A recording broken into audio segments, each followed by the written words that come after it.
আসসালামু আলাইকুম। যে যেখানে আছেন ভালো আছেন ইনশাল্লাহ। আমিও আপনাদের দোয়ায় অনেক ভালো আছি। তো প্রতিদিনের মতো আবারও আপনাদের সাথে গল্প আড্ডাতে আসলাম আড্ডা করতে। তো কিছু কথা বলবো, কিছু কথা শেয়ার করব। দুঃখ সুখ সব কিছু মিলাইয়া আপনারা আমার পাশেই থাকবেন, সাথেই থাকবেন। আর সর্বপ্রথম হচ্ছে যে আমার চ্যানেলটা সাবস্ক্রাইব করে দিবেন, লাইক করবেন, কমেন্ট করবেন, শেয়ার করবেন। আর আমার ভিডিওটি অবশ্যই A to Z সম্পূর্ণ দেখবেন। হ্যাঁ, ফার্স্ট টু লাস্ট, তাহলে বুঝতে পারবেন। তো যাই হোক, আমি কিছু কথা বলবো আপনাদের সাথে আজকে। সেটা হচ্ছে যে আমার হাসব্যান্ডকে নিয়ে আমি আগের ভিডিওতে বলছি, আপনারা হয়তো বা অনেকে দেখছেন। তো আজকে আরও আছে, হয় না মানুষের একদিন কিন্তু কথা গল্প শেষ হয় না। কারণ আমার লাইফে এত পরিমাণে ধকল গেছে যে একদিনই কিন্তু সব কিছু শেষ হয় না। কথা একটু সময় লাগে, ধীরে ধীরে বলতে হয়, তাই না? তো যাই হোক, আজকে হচ্ছে যে আমি আমার হাজব্যান্ডের শূন্য পকেটে ওনাকে আমি বিয়ে করছিলাম। দেন হচ্ছে সবাই বলছে যে এই ছেলেকে বিয়ে করলে তোমার অনেক ক্ষতি হবে, তোমার কোনো কিছু কোনো সাংসারিক না, মানে অনেকে অনেক কিছু আমাকে বলছে। তারপরও না কেমন যেন একটা ওর প্রতি একটা আমার বিশ্বাস ছিল, বাট অতটাও বিশ্বাস ছিল না, কিন্তু বিশ্বাস ছিল যে যেরকমটা আছে মানে এরকমটা থাকবে না, হয়তো বা চেঞ্জ হয়ে যাবে, এরকম থাকবে না, হয়তো বা সে আরও ভালো হয়ে যাবে। তো যাই হোক, এখন আমি মেন কথাতে আসি। তো ওর পকেটে একটা টাকাও ছিল না, ওর আমি বিয়ে করছি, তো ওটা তো আমি আপনাদেরকে বলছি। তো আমার বাপের বাড়িতে আমি যেদিন আসি, আমার চাচি জেঠি ওরা সবাই তো ভাবছে যে আমার আব্বু আমাকে অনেক মায়ের ধর করবে, যেহেতু আমি পালায় বিয়ে করছি। হ্যাঁ, এটা সবাই ভাবছিল যে আমার আব্বু আমাকে অনেক মারধর করবে।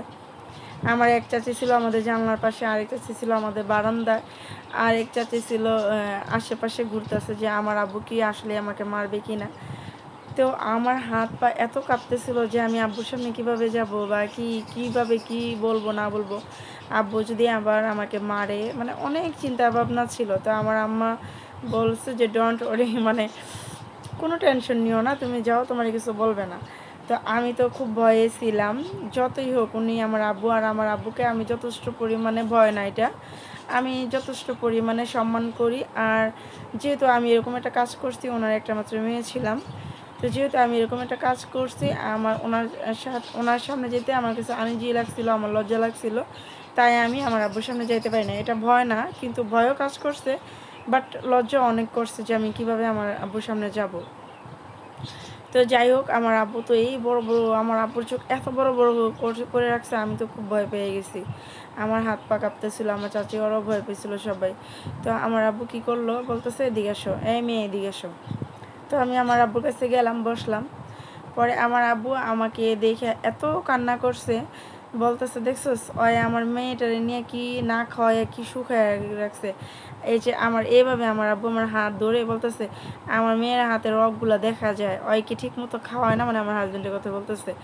আমার মেয়ে কত পরিমাণে শুকায় গেছে, আমার মেয়ে এরকম হয়েছে ওরকম হয়ে গেছে, ওই মনে ঠিক মতো খাওয়ান দাওয়ান দেয় না। আমার আম্মারে বলতেছে যে তুমি তাড়াতাড়ি ভাত নিয়ে আসো, ইলিশ মাছ নিয়ে আসো, গরু মাংস নিয়ে আসো, বট নিয়ে আসো, আমার মেয়ে খাবে এগুলা।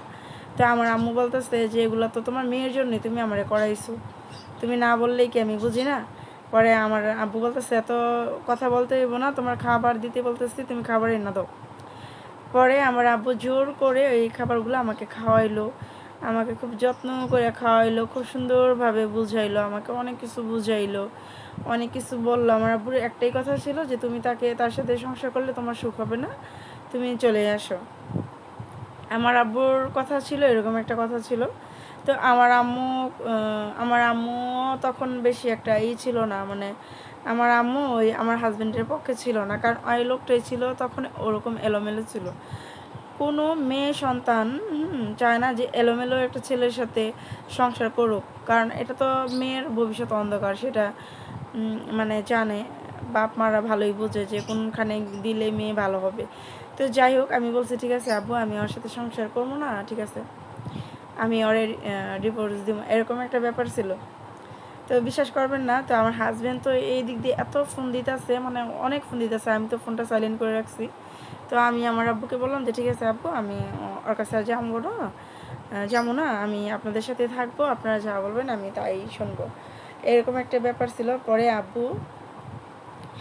পরে কী হয়েছে, ঘটনা কী হয়েছে, পরে আব্বু আমার খাওয়াইলো, 2 দিন সুন্দরভাবে রাখলো। আমার হাজবেন্ড তো ওদিক দিয়ে পুরো পাগল হয়ে গেছে, তুমি বাসা থেকে বের হও, এখনই বের হবা, এখনই আমি তোমারে নিয়ে যাবো, মানে এরকম একটা খুব পাগলামো করতেছিল আমার হাজবেন্ড। তো এদিক দিয়ে আমার আব্বু, ওদিক দিয়ে আমার মা, ওদিক দিয়ে আমার একটা ফ্যামিলি, আমার বাবা মা মিলে সব কিছু, এদিক দিয়ে হচ্ছে আমার হাজবেন্ড। এখন আমি বুঝতেছিলাম না যে আমি কি করব। তো আমার আব্বু আমাকে অনেকভাবে বুঝাইতেছে, তুমি ওর সাথে যাবো না, ওর সাথে সংসার করবো না, ওই ছেলে হিসাবে ভালো না। বা আমিও দেখছি, বুঝছি যে ওই আমাকে নেওয়ার পরে কোনো কাজ কাম করে না। তো সব কিছুতে না আমি একটা ডিপ্রেশনে পড়ে গেছিলাম যে আসলে আমি কি করতে পারি বা আমার কি করণীয়। তো আমি বুঝতেছিলাম না যে আমি আসলে আমার কি করণীয় বা কি দরকার।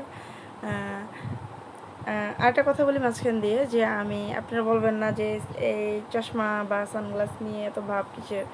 আমি এক জায়গায় যাব, মানে একটু শপিংয়ে যাব, মার্কেটে যাব। তো চিন্তা করলাম যেহেতু রেডি হয়েছি, আপনাদের সাথে একটু আড্ডা, একটু কথা বলি, আপনাদের সাথে কিছু কথা শেয়ার করি, তাই আর কি শেয়ার করে তারপর দেন হচ্ছে আমি মার্কেটে যাব। তো যাই হোক, তো কথাটা হচ্ছে যে আমি বুঝতেছিলাম না যে আমার আব্বুকে কী বলবো বা আমার হাজব্যান্ডকে কী বলবো। আমি এদিক দিয়ে দেখতেছি যে আমার হাজব্যান্ড আমাকে যথেষ্ট পরিমাণে কেয়ার করে, কিন্তু উনি ইনকাম করে না। হ্যাঁ, তো ওনার যে কেয়ারনেসটা ওইটা আমার বারবার ভাসতেছে। এদিকে যে আব্বু এতটা কেয়ার করতেছে ওইটা আমার কোনো কিছুই মনে হইতেছিল না। তো যাই হোক, আমার আব্বু বলতেছে যে আম্মু তুমি তাহলে ঘুমাও, আমি তা বাজারে যাইতেছি, তোমার কি পছন্দ। তো আমার তো আবার খুব কমলাটা অনেক পছন্দ, মানে আমার খুবই পছন্দ কমলাটা। তো আমার আব্বু বলতেছে ঠিক আছে, আমি বাজার থেকে কমলা আনতে যেতেছি, তুমি ঘুমাও তাহলে। তো আমার আব্বু আমাকে সুন্দর শুয়াই দিয়ে গেল। তারপর আমি কি করলাম, আমার হাজব্যান্ড আমাকে ফোন দিল, আমি ফোনটা রিসিভ করলাম। পরে আমার হাজব্যান্ড বলতেছে আমি এক্ষুনি বাসায় আসবো, এসে এই করবো সেই করবো, গ্যাঞ্জাম করবো, এই সেই হ্যান ত্যান অনেক কিছু। তো আমার হাজব্যান্ড মানে আমাকে আর কি বলতেছে তুমি এই মুহূর্তে বের হবা, তুমি যদি এই মুহূর্তে বের না হও তাহলে কিন্তু অনেক সমস্যা হয়ে যাবে, হয় আমি মরে যাবো না তোমার মেরে ফেলাম, এরকম একটা আমাকে উনি মানে হুমকি দিল। তো যাই হোক, আমি তো ওনার হুমকিকে ভয় পাই নাই। অ্যাকচুয়ালি যেটা, আমি আমার হাজব্যান্ডকে খুব ভালোবাসি। তো উনি যে কান্না করতেছে আমার সেটা ভালো লাগতেছে না, হয়তো বা সে প্রকাশ্যে কান্না করতেছে না, কিন্তু বোঝা যায় ওনার কথাবার্তায় বোঝা যায় যে উনি খুব কান্নায় আছে, খুব স্যাড মোডে আছে। তো যাই হোক, আমার আব্বা আমাকে সবাই দিয়ে গেল, আমার রান্না করতে গেল পাকঘরে, আমাদের বাইরে পাকঘর ছিল, বাইরে রান্না করতে গেছে। তো আমার হাজব্যান্ড গাড়ি নিয়ে আসছে, উনি যে গাড়ি চালায় ওই গাড়ি নিয়ে আসে। আসার পরে আমি কি করলাম, চুপটি করে কোনো কোনো বোরকা কোনো কিছুই পরি নাই, ওরকম ড্রেস যে পরানো ছিল ওইটা পরিয়ে আমি চলে আসলাম আমার হাজব্যান্ডের কাছে। পরে আমার হাজব্যান্ড আমাকে বলতেছে যে তুমি এত পরিমাণে আমার ভয় দেখাইছো, আমি তো মনে করছি তুমি আসবা না, আমি যে কী পরিমাণে ভয়ে ছিলাম, তুমি যদি আজকে না আসতো তাহলে আমি এটা কিছু করে ফেলাইতাম। তো যাই হোক, আমরা টোনাটুনি আবার বাসায় গেলাম হেমাদপুরে, ওইখানে আমাদের সংসার জীবনে গেলাম। তো তখন থেকে আমার হাজব্যান্ড রেগুলার কাজ করে, দেন হচ্ছে রেগুলার আপনার গাড়ি চালায়। হ্যাঁ, গাড়িতে আপনার দিন 1000-1500 এরকম দিতেছে, আমাদের দিব্যি সংসার চলতেছে। তো আমার আব্বু তো এর মধ্যে অনেকবার কল দিয়েছে, আমি কলটা রিসিভ করি নাই, আমি সাহস পাইনি যে আমার আব্বুকে আমি কি বলবো। তো যাই হয়েছে, আমি আমার সাথে কথা বলছি আম্মা আমার আব্বুকে বললো যাতে আমাকে ক্ষমা করে দে, আমি তো আমার হাজব্যান্ডকে ছাড়া থাকতে পারবো না। তো যাই হোক, অবশেষে আমরা সংসার করতেছি। তো আমার হাজব্যান্ড, মানে দেখেন আমি কত ধরনের বায়না ধরছি। আমার হাজব্যান্ডকে বলছি আপনি যদি আমাকে ওয়ার্ড্রপ, ড্রেসিং টেবিল, খাট এগুলো না কিনে দেন তাহলে আমি আপনার সাথে সংসার করবো না। তো আমার হাজব্যান্ড 2 দিনের সময় নিছে আমার কাছ থেকে, বলতেছে আমাকে 2 দিন সময় দাও, আমি তোমাকে সব কিছু কিনে দিতেছি। না না না, সরি, ফার্স্টে বলছে যে আমার মন টিকে না, আমি কি করব, আমার ভালো লাগে না, একটা রুমে একটা ফ্লাইটে আমার ভালো লাগে না, আর বাবিদের সাথে ওরকম একটা আড্ডা মারতে আমার ভালো লাগে না, আমাকে টিভি এনে দেন এই মুহূর্তে। তো আমার হাজব্যান্ড একদিন সময় নিচ্ছে, পরে টিভি এনে দিচ্ছে, ডিশ লাগাই দিচ্ছে, আমি দেখি। তো আবার বাহানা ধরলাম যে আমার একটা ওয়ারড্রোব লাগবে, শোকেস লাগবে, খাট লাগবে, এগুলো না দিলে, ড্রেসিং টেবিল লাগবে, এগুলো না দিলে আমি আপনার সাথে সংসার করবো না। এগুলো ছিল আমার একটা বাহানা, সংসার তো করবোই, ভালো তো বাসি হাজব্যান্ডকে, তাই না, এটা একটা বাহানা ছিল। জানি ছেলেদের সাথে এরকম বাহানা না দিলে ছেলেরা আর কি, জানি আমার হাজব্যান্ড আমার প্রতি দুর্বল, তো এই কারণে আমি সুযোগটা নিছি। তো যাই হোক, আমার হাজব্যান্ড বলছে আমাকে 2 দিন সময় দাও, আমি তোমাকে এগুলো সব কিছু কিনে দেবো। তো আমার হাজব্যান্ডের বোনের কাছে আসছে, উনি এক জায়গা থেকে টাকা নিয়েছিল, প্রায় অনেক টাকাই নিচে, নেওয়ার পরে আমাকে ওই 2 দিন পরে যায় আপনার ড্রেসিং টেবিল, শোকেস, অর্ডার, মানে ইত্যাদি খাট যা যা লাগে সব কিছু আমাকে কিনে দেওয়ার পরে মানে আমি মোট কথা আমি যখন যেটা চাচ্ছি আমাকে ওইটাই দিতেছে আমার হাজব্যান্ড। তো ওই মুহূর্তে চিন্তা করলাম যে এই মানুষটা সত্যি আমাকে অনেক ভালোবাসে। কারণ যে এই মানুষের কাছে পকেটে একটা টাকা নাই যাতে আমি ওনার সাথে সংসার করি, উনি এই কারণে ঋণ করে আমাকে এগুলো কিনে দিচ্ছে। একটা মানুষ কম ভালোবাসলে মানুষ এগুলো করে না, অতিরিক্ত ভালোবাসলে, অতিরিক্ত মায়া লাগলে কিন্তু মানুষ হারানোর ভয় থাকে, তাই এরকমটা করে। তো আমার হাজব্যান্ড আমার জন্য অনেক কিছু করছে। তো শেষমেশ আমি বলছি যে আমি আপনার সাথে সংসার করব না। পরে আমার হাজব্যান্ড বলতেছে আমি আর তোমার জন্য কি করতে পারি, এত কিছু করলাম, তারপরে তুমি বলো যে আমার সাথে সংসার করবো না, তাহলে আমি কি করতে পারি? আমি তো মনে মনে তো ভাবি যে আমি তো আপনাকে ছাড়া যাব না, আমি আপনাকে অনেক ভালোবাসি, আপনার সাথে আমি সংসার করব। ওই যে দুর্বলতার সুযোগ নিচ্ছি। পরে আমার হাজব্যান্ড বলতেছে তুমি কি চাও? পরে আমি বলছি যে আমি এখানে ভাড়া থাকবো না, আমি আমাদের বাড়িতে যাব। পরে আমার হাজব্যান্ড বলতেছে তুমি যাবা, তোমার আম্মা তো তোমাকে করবে, কান পড়া দিবে, তাহলে তো তুমি আমার সাথে সংসার করবে না। পরে আমি বলছি যে না, আমি আমার আম্মার কথা শুনবো না, আপনি আমাকে নিয়ে যান, মানুষের বাড়িতে আমি কদিন ভাড়া থাকবো, আমার শ্বশুর বাড়ি আছে না। তো যাই হোক, আমার হাজব্যান্ড পরে বলছে যে আচ্ছা ঠিক আছে তুমি দেখো, পরে এটা এখন না, কদিন পরে একটু ঝামেলা আছে, তুমি কয়দিন পরে যাও।